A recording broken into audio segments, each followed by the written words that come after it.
நீ யோசிக்க ஆரம்பிச்சாலே உன் மனசு தடுமாறுதுன்னு தானே அர்த்தம். ரஞ்சிதா இத பண்ணலங்கிற நம்பிக்கை உன்கிட்ட இருந்திருந்தா நீ ஏன் பயப்படணும்? அவ பக்கம் இருக்கிற சத்தியம் அவளை காப்பாத்தோன்னு தைரியமாயிருனா. அவளை வெளியே கொண்டு வர்றதுக்கு வேற வழி இருந்தா யோசினா. சுதா, அதெல்லாம் உடனே நடக்கிற விஷயம் கிடையாது. அவ மேல தப்பு இல்ல நிரூபிக்கிறதுக்கு கண்டிப்பா டைம் ஆகும். அது வரைக்கும் போலீஸ்காரங்க சும்மா இருக்க மாட்டாங்க. ரஞ்சிதாவை கோர்ட்ல ப்ரொடியூஸ் பண்ணி ஜெயில போட்டுருவாங்க. அவ ஜெயில் வரைக்கும் போயிடக்கூடாதுன்னு தான் நான் பயந்துட்டு இருக்கேன். அதுக்காக நீ கல்யாணத்துக்கு சம்மதிச்சிருவியா? நீ கல்பனாவை கல்யாணம் பண்ணிக்கிறது நீ ரஞ்சிதாவை கொல்றதுக்கு சமம். அவளை சாவடிச்சதுக்கு அப்புறம் நீ அவளை காப்பாத்துறதுல அர்த்தமே இல்ல. சுதா, நான் பேசாம நின்னதுக்காக நான் கல்பனா சொன்னதை ஏத்துக்கிட்டு நினைக்காத. என் குடிப்பழக்கத்தை சரி பண்றேன்னு சொல்லிட்டு ரஞ்சிதா தான் அவசரப்பட்டு ஒரு முட்டாள்தனமான விஷயத்தை செஞ்சிருக்கா. அவளை மாதிரியும் நானும் இந்த விஷயத்தை அவசரப்பட முடியாது. ஏன்னா இது ரஞ்சிதாவோட வாழ்க்கை சம்பந்தப்பட்ட விஷயம். நானும் அததான் நான் சொல்றேன். இது ரஞ்சிதாவோட வாழ்க்கை. இப்பவாச்சும் அவ விஷயத்துல நியாயமா நடந்துக்கோ. நீ அவளுக்காக செஞ்ச ஒரே நல்ல விஷயம் என்ன தெரியுமா? கல்பனா கழுத்துல தாலி கட்ட முடியாதுன்னு அம்மாவை எதிர்த்து பேசினது மட்டும்தான். ஆனா அந்த முடிவிலையும் நீ ஸ்ட்ராங்கா இருப்பியான்னு தெரியல.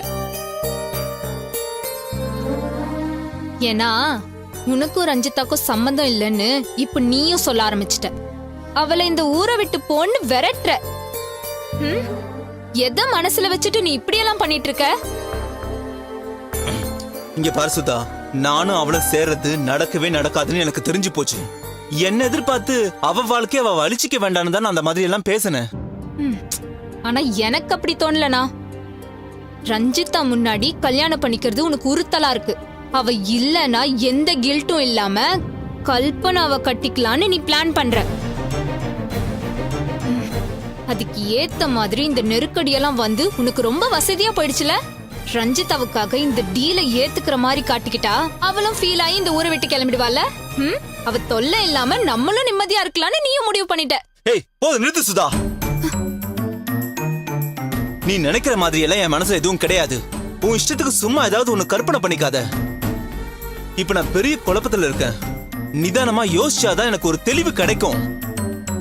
ஆனா எந்த நிலைமையிலுமே நான் ரஞ்சிதாவுக்கு துரோகம் செய்ய மாட்டேன். போதுமா? அண்ணா சும்மா அப்படி சொன்னா. ப்ளீஸ் சுதா, நிறுத்து. இதுக்கு மேல நீ எதுவும் பேசாத. நீ என்ன பத்தி என்ன வேணா நினைச்சுக்கோ. என்ன கொஞ்ச நேரமாவது ஃப்ரீயா விடு ப்ளீஸ்.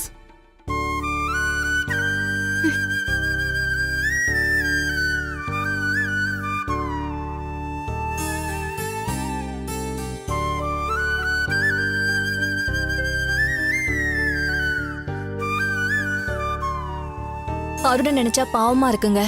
யாருக்குமே இப்படி ஒரு சூழ்நிலை வரக்கூடாது. நம்ம அருணுக்கு வந்துருச்சே. அவ கிடைச்ச சான்ஸ் எல்லாம் யூஸ் பண்ணிக்கிட்டு கிரிமினலா அருணை லாக் பண்ணி வச்சிருக்கா. அவ தப்பான புத்தி தெரியாம அக்காவும் எழுத்து எழுப்புக்கெல்லாம் போய்கிட்டு இருக்காங்க. அதை நினைக்கும் போதே எனக்கு அப்படியே டென்ஷன் ஆகுது. அவ சுயரூபம் தெரியாத வரைக்கும் அண்ணி அப்படிதாங்க இருப்பாங்க. இப்போதைக்கு அவங்கள மாத்த முடியாது. அருண் என்ன பண்ண போறான்னு தான் நம்ம பார்க்கணும். கல்பனா சொன்னதை ஏத்துக்கிட்டா ரஞ்சிதா வாழ்க்கை கேள்விக்குறியாயிடும். ஏத்துக்கலனா ரஞ்சிதா வாழ்க்கை ஜெயிலையே போயிடும். அருண் என்ன முடிவெடுத்தாலும் அது ரஞ்சிதாக்கு எதிரா தாங்க இருக்கும்.